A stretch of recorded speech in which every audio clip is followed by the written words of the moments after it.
सोहनपुर गांव में रामलाल नाम का एक लकड़हारा रहता था। वो अपनी जीविका चलाने के लिए गांव के पास के जंगल में रोज लकड़ियां चुनता और उन्हें बेचकर कुछ पैसे कमा लेता था। इसी तरह उसका गुजारा चल रहा था।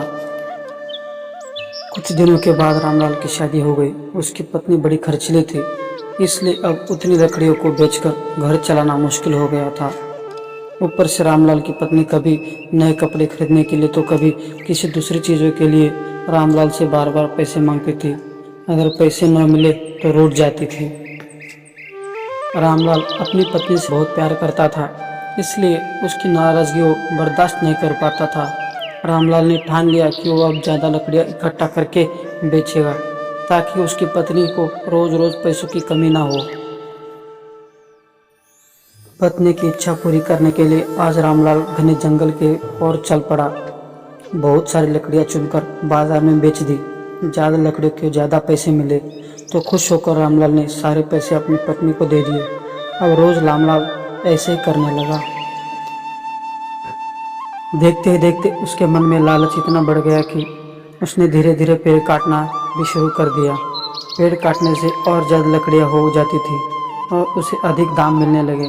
लकड़हारा हर हफ्ते एक पेड़ काटता और लकड़ियाँ बेचकर मिलने वाले पैसों से अपनी पत्नी के शौक पूरे करता। अब पैसे ज़्यादा आ रहे थे तो घर भी अच्छे से चल रहा था। धीरे धीरे रामलाल ने पैसों के जुए में लगाना शुरू कर दिया। जुआ खेलने की लत ऐसी लगी कि रामलाल एक मोटी रकम इसमें हार गया। अब इस रकम को चुकाने के लिए रामलाल ने एक दो मोटे पेड़ काटने का फैसला लिया। जैसे ही रामलाल जंगल में जाकर अपनी कुल्हाड़ी को एक बड़े से पेड़ चलाने की कोशिश की तो उस पेड़ पर की टहनी ने हमला कर दिया। रामलाल चौंक गया, फिर उसे पेड़ की एक टहनी ने लपेट लिया। रामलाल कुछ समझ नहीं पाया कि यह सब क्या हो रहा है।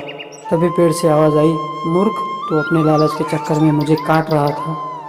तू सारे पैसे जुए में लुटा देता है और फिर पैसे लौटने के लिए पेड़ काटने आ जाता है।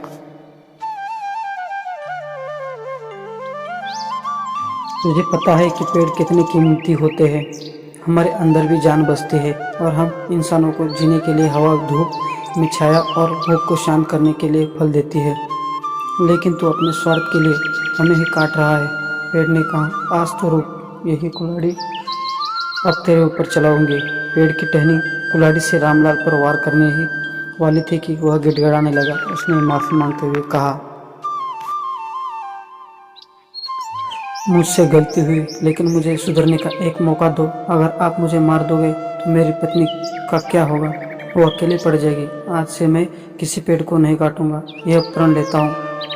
ये कहते ही पेड़ उसे माफ़ कर देता है। कहानी से सीख, लालच में आकर पर्यावरण के साथ खिलवाड़ नहीं करना चाहिए। हमें ऑक्सीजन पेड़ से ही मिलती है। इन्हें काटकर हम खुद अपने जीवन में संकट को ले रहते हैं। दोस्तों, वीडियो अच्छा लगे तो लाइक और सब्सक्राइब कर